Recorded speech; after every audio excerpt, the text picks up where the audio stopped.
in the literature on how people forget.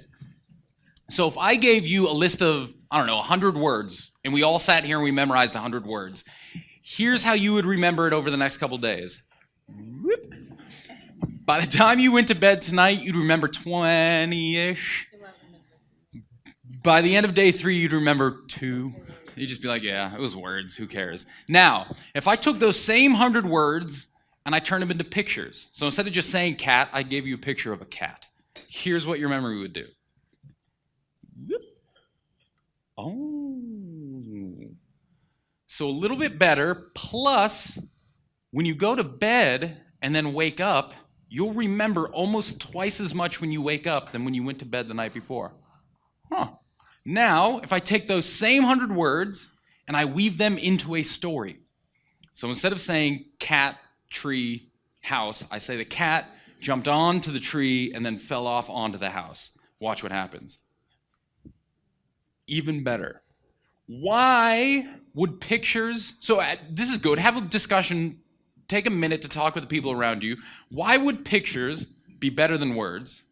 Stories be better than pictures? And what in the hell is this bump after we go to bed and wake up the next day? When you hear the word cat, it's just cat. But when you see a picture of a cat, it's not just cat, it's this cat. Boom, it's got a thing, it's got details, it becomes contextualized. So then why are stories better than pictures?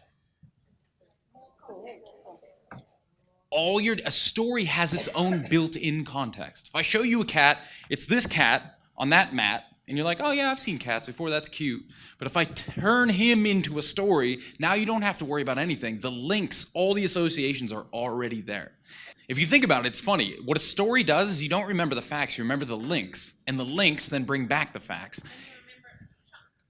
Boom, it becomes a chunk. Those 100 words become story. Got it. Context is how you fight against this.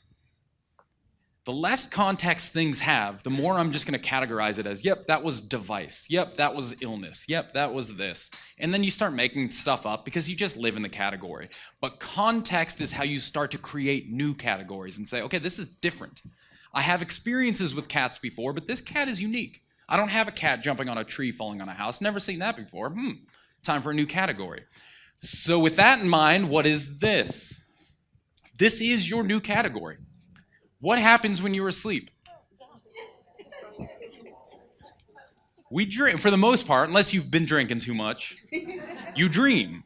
The dream, so far as we think, is what's going on is you're now taking these new context facts, you're comparing them to other things you already know, and what you're doing is building a new concept. And when you have that new story, that new concept, more of those facts come online. Not because you remember the cat, but you remember the links, you remember the context, you remember the point of it. So this just goes back almost always, if you want to fight the category problem, teach the why, not the what. What's going on? Why is all of this important? What's the underlying thing? Don't just tell me the facts. Don't just give me a list of words and then ask me if black was on it. And when I say yes, you go, no, it wasn't. You were wrong. Give me the context of all of this stuff. And that's how I'm going to say, no, black wasn't on it because the story says, the reasoning behind it says black should not have been there. Teach the why, not the what.